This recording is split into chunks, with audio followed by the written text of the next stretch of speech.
You're very welcome back to the Daily Rundown. Now, I've been joined by musician Scott Lloyd. Hello, Scott. Hello, you alright? You're very welcome. Thanks very much for coming in. Yeah, no problem. I'm glad to be here. Salubrious surroundings. Yeah, it's nice. Tell us about you as an outfit. So you're in here with your guitar. Yes, I've got the guitar. You're going to give us a tune in a while. Oh yeah, I will do. But yeah, I'm a singer-songwriter. Originally from Middlesbrough, in the northeast, and I moved to Manchester after university, which is I studied music at university. And so that's you. So you have actually studied music and everything. Yeah. So you've been doing this since you were a little lad. Yeah, like when I was in secondary school, I learnt the saxophone just because I love music and I just wanted to play anything, so I just chose the saxophone. Wow. And yeah, I just started playing, did a few grades and things like that, and then that sort of taught me like a baseline knowledge about music. Do you know what I mean? Yeah, yeah. So then growing up, getting into like different genres of music, like my favorite bands are like the Beatles and like American artists like Neil Young and Bob Dylan and Simon & Garfunkel, like that sort of style. Sort of like, singer-songwriter, guitar That's style. it. So does that mean is that your influence with your own songwriting and singing and performing, or is that just what you listen to sort of when you've got a completely different situation? Or? Yeah, well that's the stuff I really sort of connect with. That sort of one man, one guitar sort of style, So I love music and I love songwriting. So I've been doing it like solo for a few years now, like 3 or 4 years, and that's like my main sort of genre. Yeah. It must be difficult though. So have you always been a solo artist, or have you been in bands? And yeah, I was in bands like through my teenage years. Like I'm 27 now, but in secondary school, like I loved being in bands and just like Jamming. Jumping around and that. Yeah, I mean, going to gigs and things like that. I just love music. And how does what kind of made you then decide to sort of settle on a solo artist route? Because I mean, it must be quite nice having the support of a band around you, I'm sure. Like, just like any kind of self-doubt. I don't know if you're affected by that, or just to kind of run ideas past and that. So how does it kind of differ, and what made you kind of choose that road? I don't know. I guess I just liked being sort of the captain of my own ship in a way. Right. Do you know what I mean? So a lot of my idols are solo artists, like I said, like Dylan and Springsteen and Neil Young, and they've had backing bands. Obviously, they've got backing bands, but they've done like solo stuff, like acoustic stuff. So I have done many acoustic gigs, but I do have a backing band that like plays with me every now and again. But ultimately, you're not really dancing to anyone else's tune is what's important for you, isn't it? You want to have. It is. That's what it is. Master your own ship. That's it. Yeah, that's what it is. Is that a personality thing, or is that how you kind of just develop musically? Do you think? Would you be like that generally? I don't know really. I think I do. I enjoy the songs. When you listen to them, it's coming from a real place, sort of thing. It's your thing. Do you know what I mean? Like, and like when you listen to a band, like a song by the Beatles, like the songs are fantastic, but you don't know if it's the story of the song is like made up, or he's talking about something, if a friend he knows. But if it's personal, if it's from one person, it must be some sort of experience they've had. Well, so it's that connection. Well, let's see if we can connect with you then. All right. What are you going to play for us? Well, this is a brand new song, and I've never played it live before or anything. So that was the first. So this is the first time. Yeah. Brilliant. Yeah, so I can get it wrong in front of thousands of people watching at home. So yeah, it's called Cornish Coast.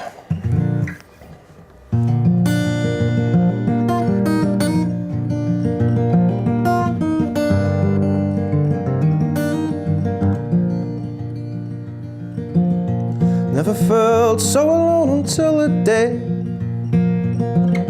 I got on a plane to see your face again.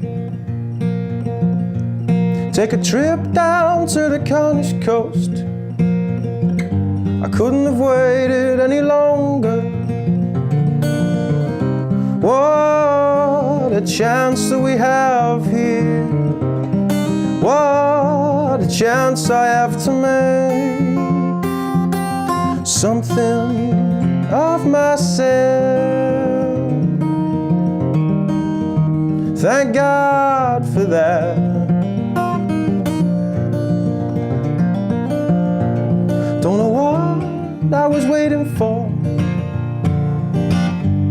thinking what could have been.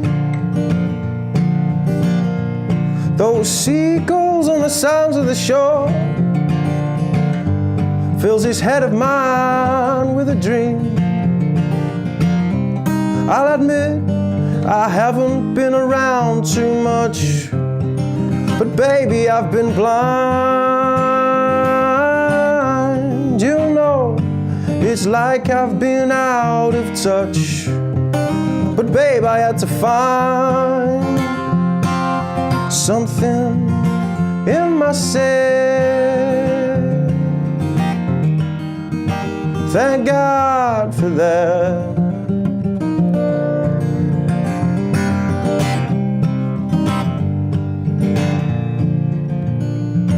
'Cause I don't wanna be left behind. I'll go with you somewhere the trees will never bear, and I will love you till the end, my friend. Never felt so alone until the day I got on a plane to see your face again.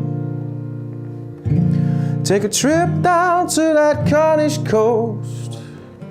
Let's hope we can make something of myself. Thank God for that.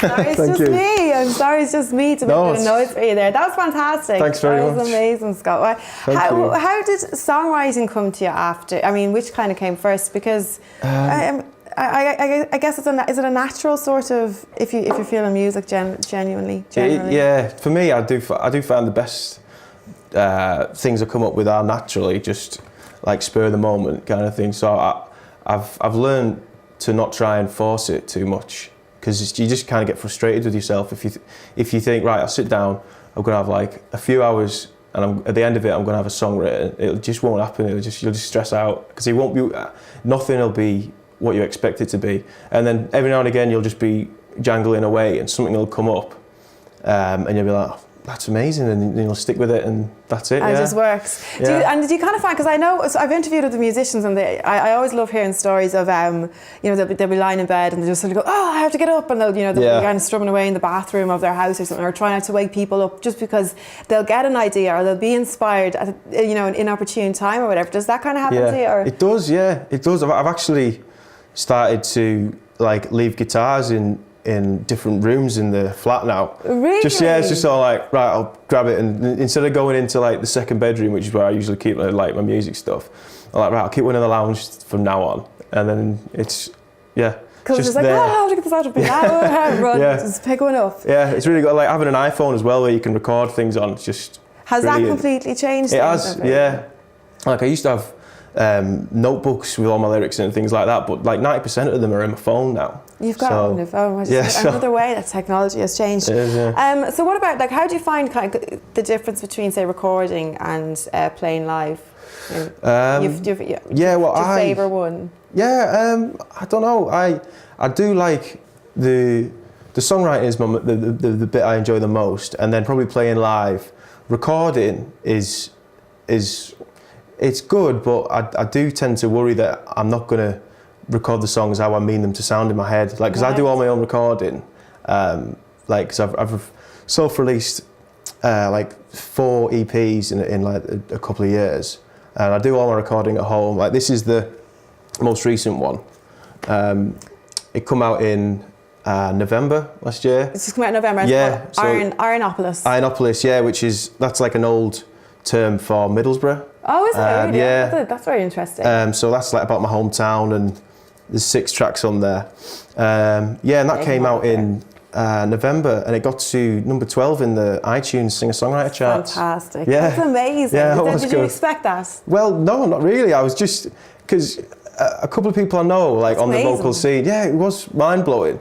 A couple of people I know on the scene, on the local music scene, said, it's like a possibility, like, you don't know, because they go up to like number 150. So they said if you really like promote it on the day and get everyone so it builds up, and then on the day everyone buys it, and it's like they get all the numbers in. There's a chance you can get in. So I checked it at like 3 o'clock in the afternoon, and it was like a number 149 or something, and I was like, yeah, it's party instantly. It's there. Yeah, and then it kept going up like 10 every hour, and then I think it like 3 o'clock in the morning, I was still awake and I was checking it, and it was number 12. Wow! And I was like, it must be like watching, you know, when your Facebook post or something get loads of likes times 100. Yeah, it was good. Times 1 million. It was really good. And I said, so you said you're based in Manchester, are you? I am now. How do you find the music scene there? Because obviously it's well known. It's quite supportive. It is. Scene. It's got a real buzz about it, Manchester. Because obviously people travel. I mean, like you do, don't they, to be there? Definitely. Like, I'm sure, like many cities, it's the population just means that there's a lot of people there who you know go out for live music and like are quite, you know, got a good creative population sort of thing. Yeah. But I do feel like the open mic scene in Manchester is fantastic. Like you could gig every night of the week if you wanted to in different places for like a couple of months, just every night somewhere different, because there's so many. Just moving from venue to venue. Yeah, I guess loads. The flip side of that as well is that if you're a music fan and you enjoy these gigs, there's somewhere to go, and there's fantastic talent out there for you to check out every day of the week as well, isn't it? The amount of people you meet, the amount of like-minded people I've met, it's great. I love the sort of lifestyle and the scene, and you know, just writing music. It's perfect, isn't it? I guess that's why it's famous for that. We have not got loads of time, so we have to leave there. But so Ironopolis, that's available. That's on that's on iTunes. iTunes at the moment. It's on my website, which is scottlloydmusic.co.uk. scottlloydmusic.co.uk is the website. Any gigs coming up? I've got a big full band gig in Manchester at the Eagle Inn on the bank holiday Sunday in May, so it's the 29th. And the tickets are on sale for that now. And another gig on the 14th of May at the Soup Kitchen in Manchester, which is a Saturday. Brilliant. And they'll get all the info on your website anyway. Yeah, on the website. Scott, thank you so much for coming in to play for us today. Thank you so much. Scott Lloyd there. We're going to go for another break. When I come back, Stephen and AJ will be back with their Something to Say. Don't go away.